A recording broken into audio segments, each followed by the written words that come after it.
There's a mouse company called Razer, and I was looking at their logo.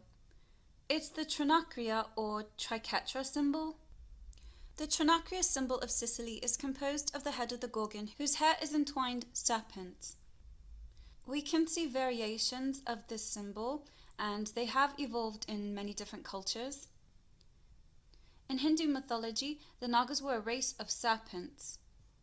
Razer Naga, Razer Basilisk, which is a serpent, Razer Death Adder, another snake name, Razer Ouroboros, we've heard that name before, it's the snake biting his own tail. Razer Taipan, this is a venomous snake from Australia and Papua New Guinea. Remember, snakes are associated with DNA and the reptilians. Razer Orochi. Yamata no Orochi, or simply Orochi, is a legendary 8-headed and 8-tailed Japanese dragon serpent.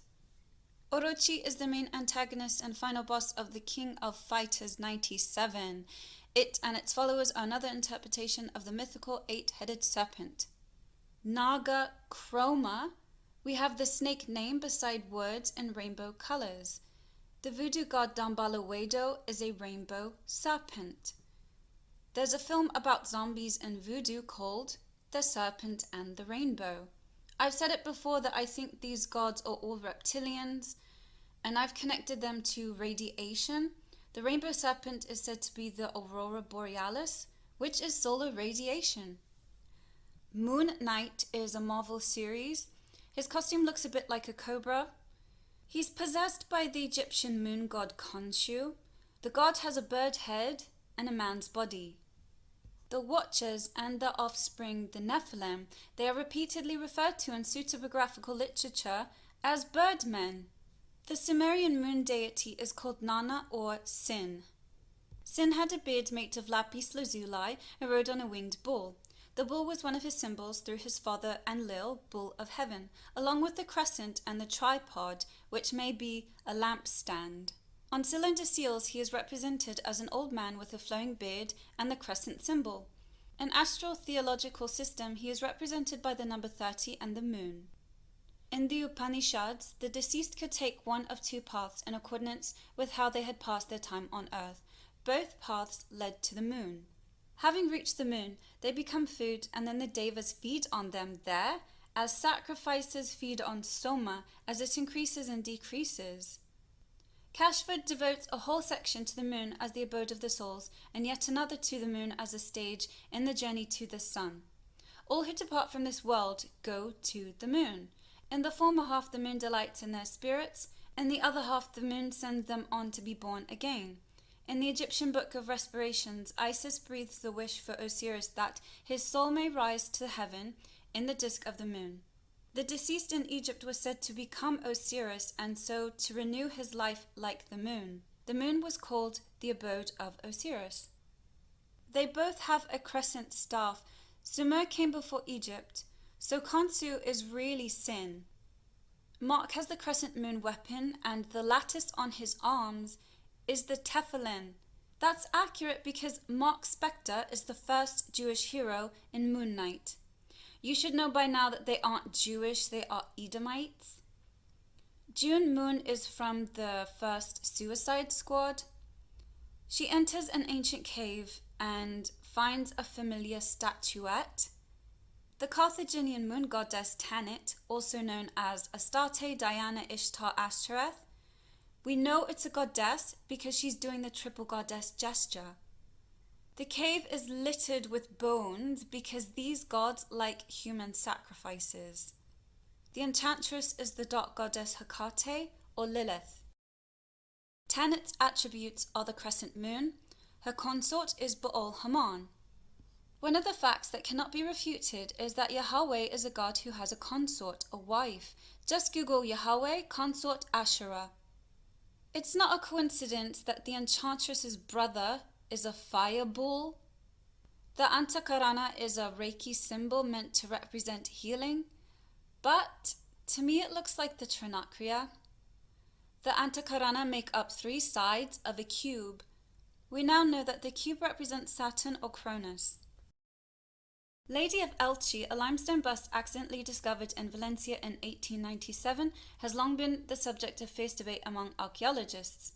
There are many theories as to what it represents. Some have called it a witch, a Moorish queen, and an extraterrestrial visitor from another planet. Modern experts now agree that the bust is an Iberian artifact from the 4th century BC, and it portrays the Carthaginian mother goddess Tanit. I always wondered why they wore a headband and earmuffs. All these depictions, why do you have donuts glued to your head? Well, now I see they represent this machine head woman. Tanit is a moon goddess. Florence is illuminated by the moon. Probably the reason Björk did it. He's wearing some Asian-inspired clothing. Chinese hairstyles through the dynasties. Side hair buns, tight or loose like ones worn in characters as Puka or Sailor Moon, are Chinese styles. I've also heard them called cloud buns. How many pictures have you seen with the same iconography? A woman wearing a headband with hair or something on the side. The Lady of Guadamar might be Elche or similar. So I wonder about the artwork with such a resemblance. Is it accidental or unconscious? If this is Ishtar, why does she have gears on her head? Sometimes they seem to directly refer to this statue, as with Janet's earrings, looking quite mechanical. It's not just ratchet fashion. Or with Katy Perry using the same motif. Ishtar is a lunar deity, and Katy is sitting on a crescent moon. This headdress belonged to a Sumerian queen with the donuts. Her name was Puabi or Shubad, was allegedly from another dimension.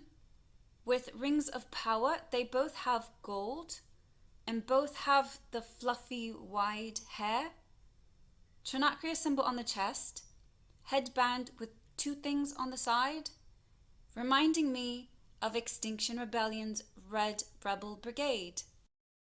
They are coming out of the water doing the Freemason gesture. Yamaya is a Voodoo and Santeria water goddess who is affiliated with Venus. The statue of taking liberties. Columbia is only the latest name given to a goddess who is older than recorded history and can be traced in her modern form to the early Egyptian dynasties.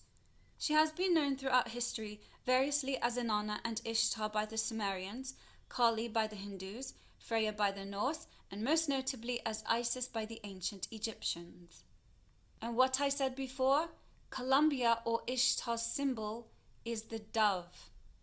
In the original Egyptian telling of her tale, Isis is also the goddess of magic, friend of slave, and aristocrat by equal measure. It was Isis that kept the veil of night cloaked about the light of wisdom, and it was her name invoked in the rites and rituals of the numerous fertility cults that sprang up along the banks of the Nile. The pentagram, or five-pointed star, the primary symbol of magic and initiatory societies across the world, is the shape traced in the heavens by the transit of the planet Venus throughout the year. Numerous Masonic writers have expounded lengthy treatises on the Masonic symbolism inherent in the legend of Isis, it being so closely tied to the inner curriculum of Masonry. In the pre-Christian mystery traditions, wisdom was always depicted as feminine. In Greece, wisdom was personified as Athena, goddess of knowledge and crafts. The 7 liberal arts are given female representations, and the 9 muses invoked by countless artisans and artists are all female form.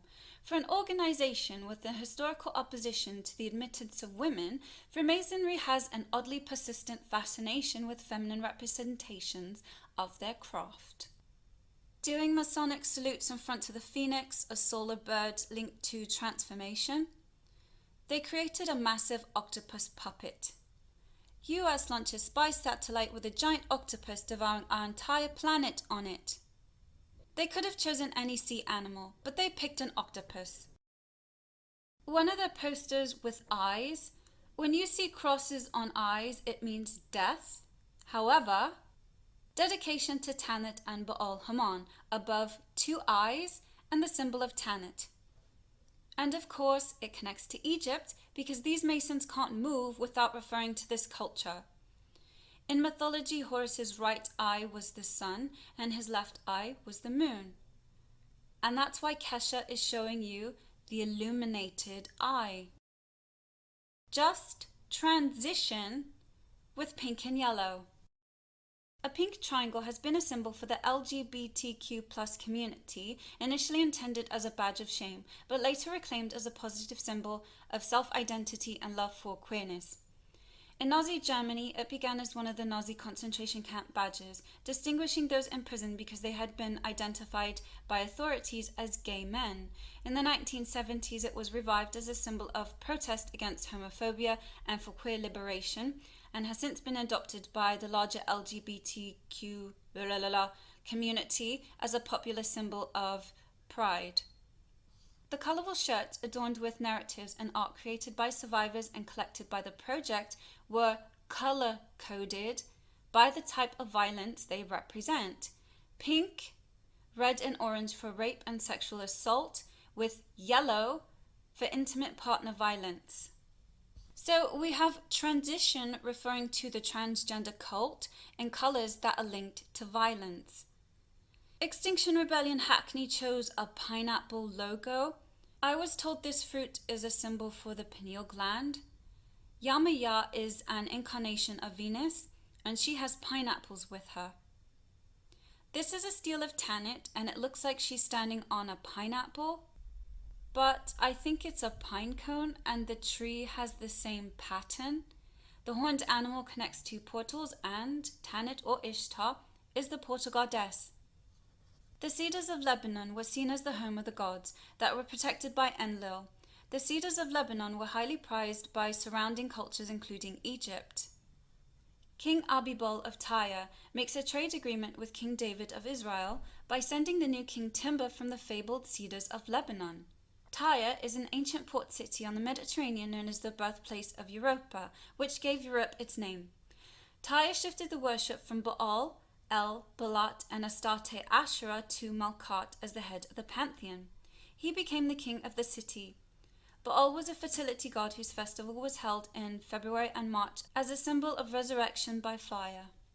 Solomon's Temple. King David's son built the first temple on the Temple Mount in Jerusalem using wood from the cedars of Lebanon. These pillars are thought to represent the tree of knowledge as aspects of good and evil. The space between forms the entrance to the unified tree of life. I've said I think the tree of life is a stargate portal. The tree of life was called Asherah by the Assyrians. Sibyl is an earth goddess who loved Attis. Attis went mad and killed himself. Jupiter turned Attis into a pine tree whose roots forever embrace Sibyl. It's time to declare a bee emergency. Do you remember I said the bee goddess is Inanna Ishtar? The bee's droning buzzing can be compared to the sounds of otherworldly trance. Its hum is commemorated in many folk names for the creature, including Drumbee, Drummer, Dumbledore, Hummerbee, and Hummeldard. This heritage can be traced back as far as Minoan and Mycenaean culture and is evident in the worship of Sibyl, the Great Mother, who was honored with drum and cymbal music. In fact, the buzzing of the bee is said to be the voice of the Great Mother herself, and the sounds of the drum and cymbal in the worship of Sibyl were intended to imitate her voice. If Ishtar is depicted with gears on her head, could the humming sound be machinery? Does that mean these gods are artificial intelligence? DNA talk. Why are they showing DNA with bees? Because people got jabbed, which was a ritual to Ishtar. The skull is composed of bees. They are literally telling you it's hive mind. Ex-Rebels poster looks like the Mayan cosmology. There are many things going on connected to this tree. We've also got White Rebellion. The red band on their eyes is like Aztec warrior paint. And I thought about the sacrifice girl in Alien vs. Predator. Allah is a moon god. The moon god rode on a winged bull, and his symbols were the crescent and the tripod. Long before Islam, the Sabaeans in Arabia worshipped a moon god who was also known as Ilumka. Ilumka was married to the sun goddess Dat Hamim, had three daughters whom the people of that area started worshipping. The three daughters were called Alat, Al-Uzza, and Al-Manat. These three deities were merged, and they formed a triple goddess triad, like many other moon goddesses. Pre-Islamic worship of the goddess seems to be primarily associated with Alat, which simply means goddess. She is a triple goddess, similar to the Greek lunar deity Kore, Demeter, and Hecate. Each aspect of this trinity corresponds to a phase of the moon. Islamic tradition continues to recognize these three, but labels them the daughters of Allah. Alat was known as the goddess of spring and fertility. Under Hellenization, Alat was later identified with the Greek Roman goddess Athena Minerva and sometimes with Aphrodite or Urania Venus Caelestis. Inscriptions mentioning Alat range from Hegra in Saudi Arabia to the Horan in Syria. Aphrodite Urania seated on one side with crescent moon and star on the other. Menawat was considered to be the goddess of destiny or fate. Under Hellenization, Menawat was associated with the Greek Roman goddess Nemesis or fate. Al-Manat was associated with the Greek goddess Nemesis, who is at the same time linked to Sibyl, Artemis, and Demeter. Muhammad turned those idols into the daughters of Allah and turned Hubal into the god of the Quran. Alat in all of her three forms was influenced by the Banat, which were the three daughters of Baal. An iconic black stone once venerated at the temple of Aphrodite near Paphos, Cyprus. Deities of other cultures known to have been associated with stones include Aphrodite at Paphos, Sibyl at Picenus and later Rome, Astarte at Byblos, and the famous Artemis Diana of Ephesus. The latter's most ancient sculpture was, it is said, carved from a black meteorite. The black stone worshipped in Mecca is without a doubt a trace of pre-Islamic moon goddess worship that was very dominant in that area. And, if I may, the pointed oval was a worldwide symbol of the Great Mother Goddess because it represented the external genitalia of the female. I was told about this Table of Silence theatre. Apparently every year they perform a ritual for victims of 9/11, which was a ritual. So now they do a ritual for the victims. Lincoln Center looks like a Stargate. He's blowing into a shell, similar to the shofar. And then they all come running out, just running a circle around this fountain. You know what I thought when I saw it? Well, it looks identical to the people going around the Kaaba. When you wind the torch, what does it do? It generates electricity. That's what they are doing, generating energy to this cube, to this ritual. That's why Morpheus said, "You are a battery." I know it's upsetting to those who practice Islam, but you want to be angry at the usurpers, not me. They have deceived you into worshipping their God. I'm only showing you how they've done it. Asherah iconography. Some of the drawings also conform to well-established or at least suggested iconography of the goddess Asherah. Some conservative scholars used to make a distinction between Asherah the goddess and Asherah as a cultic object, sacred pole. This distinction is clearly artificial. For millennia, there was a fluctuation between different depictions and concepts. The ancients could deify what we would consider inanimate objects. For instance, the god Lyre was clearly a deified musical instrument, which in Ugarites received regular sacrifices. If Asherah, as a sacred pole, was able to extend or sponsor blessings, she was clearly a goddess no matter how she was portrayed. Ashtoreth idol mold. Asherah, Ashtoreth, Astarte, was a consort of several Canaanite gods, including El. She was primarily a fertility goddess whom the Israelites were strictly forbidden to worship, venerate, or acknowledge. Yet, the archaeological record is clear that Asherah was being worshipped in Israel. This was one of the very reasons they were driven from the land. Jeremiah 10-13. Asherah was one of the chief deities of the ancient world. She was wife of the supreme god El and the mother of Baal. Citing Erdman's Dictionary of the Bible, manifestations of Asherah worship have been identified in Egyptian, Hittite, Philistine, and Arabic texts. Hezekiah removed the high places, broke down the pillars, and cut down the Asherah poles, but after he died, his son put them back up. In the scriptures, the Hebrew word for Asherah is used both for the goddess herself and for the poles erected in her honor. In Judges 6, Gideon was called to tear down the altar to Baal and to cut down the Asherah that is beside it. Tanit is the goddess of fertility and abundance, and her consort is Baal Haman. The sacred pillar, which was the central focus in Semite and Hamite culture later, i.e. the Jed column, the wooden Asherah, etc. The Jed column in particular is associated with the cult of Osiris, a Semite god.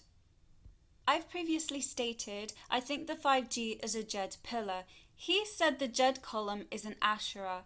So if Ishtar is a machine, that means 5G is an Asherah pole. The Asherah statues are made from wood. Tanit is the portal goddess. The tree of life is a stargate. They put 5G in trees, forcing the tree to amplify the 5G frequency, creating a portal overlaid onto reality. Take care not to make a covenant with the inhabitants of the land to which you are going, or it will become a snare among you. You shall tear down their altars, break their pillars, and cut down their sacred poles. The Israelites did what was evil in the sight of the Lord, forgetting the Lord their God and worshipping the Baals and the Asherahs. In this glyph, we see a shape that appears to be that of a structure with a vaulted roof and high wall, or antennas, that extend beyond the roofline. This is the symbol for sanctuary in ancient Lower Egypt. Flanking this symbol are two tet, stabilizer pillars, also called Jed pillars.